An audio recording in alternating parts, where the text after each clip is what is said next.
धंधो इन्वेस्टर में ऑथर मनीष पॉबराई ने कुछ इंस्पायरिंग बिजनेस स्टोरीज को शेयर किया है। धंधो एक गुजराती वर्ड है जो धन प्लस दो से मिलकर बना है और धंधो का सिंपल वर्ड्स में मीनिंग होता है बिजनेस। गुजरात में ज़्यादातर लोग जॉब सिक्योरिटी की जगह अपना बिजनेस करने की सोचते हैं और गुजरात के लोगों में एक फेमस कहावत है, धंधो नानो छे पन पोतानो छे, मतलब धंधा छोटा है पर खुद का है। इस बुक में बताई पटेल्स की स्टोरी से हमें नए बिजनेस लेसन मिलेंगे कि किस तरह जो लोग यूएस में 40 से 50 साल पहले रिफ्यूजीज की तरह आए थे, उनके पास रहने को जगह नहीं थी। अब ऐसा क्या हुआ कि वो आज यूएस की आधी से ज़्यादा लगभग 60% मोटेल्स और होटल्स को ओन करते हैं। इससे पहले पटेल्स ईस्ट अफ्रीका की एक कंट्री युगांडा में रहते थे। यहाँ भी ये इंडिया से करीब 100 साल पहले आए थे। युगांडा में पटेल्स ने मज़दूरों वाले काम से शुरू करके अपने खुद के बिजनेसेस शुरू किए और धीरे धीरे पटेल्स युगांडा की इकोनॉमी में बड़े पोर्शन में कंट्रीब्यूशन करने लगे। लेकिन जब युगांडा में एक डिक्टेरियन सरकार पावर में आई तो उनके लीडर ईदी अमीन का मानना था अफ्रीका अफ्रीकन्स के लिए है और पटेल्स की सक्सेस उसे अच्छी नहीं लगी। इसलिए उसने सारे बिजनेसेस को नेशनलाइज कर दिया और पटेल्स की सारी प्रॉपर्टीज़ को सीज करके उन्हें देश से बाहर धकेल दिया। उस समय पटेल्स जितने भी पैसों को गोल्ड में कन्वर्ट कर सकते थे उसे लेकर पटेल्स ने मजबूरन किसी और कंट्री में जाने की तैयारी शुरू कर दी। पटेल्स के पूर्वज इंडिया से थे तो उन्होंने इंडिया आने की सोची, लेकिन उस वक्त इंडिया बांग्लादेश वॉर के बाद बांग्लादेशी रिफ्यूजीज़ की प्रॉब्लम को सॉल्व करने में अपने बहुत से रिसोर्सेज को खर्च कर रहा था। ऐसे में कुछ पटेल्स यूके चले गए और यूएस में उस टाइम प्रेसिडेंट निक्सन एडमिनिस्ट्रेशन को इस सिचुएशन के बारे में पता था तो कुछ पटेल्स को उन्होंने यूएस में आने के लिए अलाउ कर दिया और कुछ पटेल्स कनाडा में सेटल हो गए।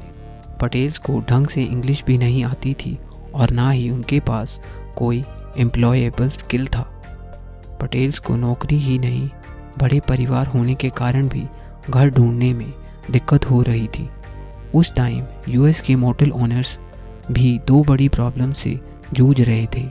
एक तो मोटेल्स में हर रात सारे रूम फिल नहीं होते थे, लो ऑक्यूपेंसी के चलते लो इनकम का इशू था।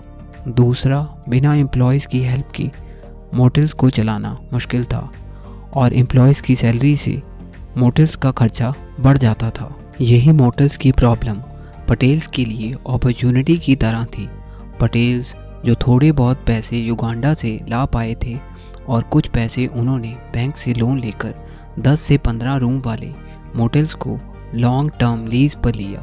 पटेल्स के परिवार बड़े थे, वो 1-2 रूम में खुद रहने लगे।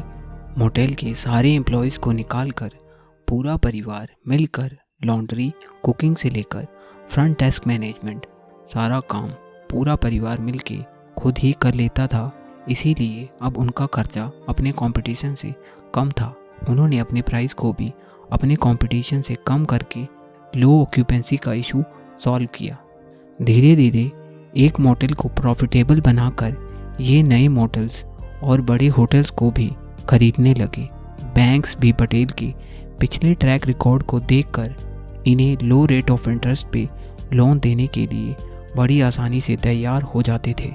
इसी तरह पूरे परिवार की मेहनत और अपनी धंधो टेक्निक्स को यूज़ करके आज पटेल्स यूएस में 60% मोटेल्स और होटल्स को ओन करते हैं। धंधो इन्वेस्टर बुक में ऑथर मनीष पॉबराई ने the low risk value methods to high returns इसी तरह की कई कहानियाँ शेयर की हैं।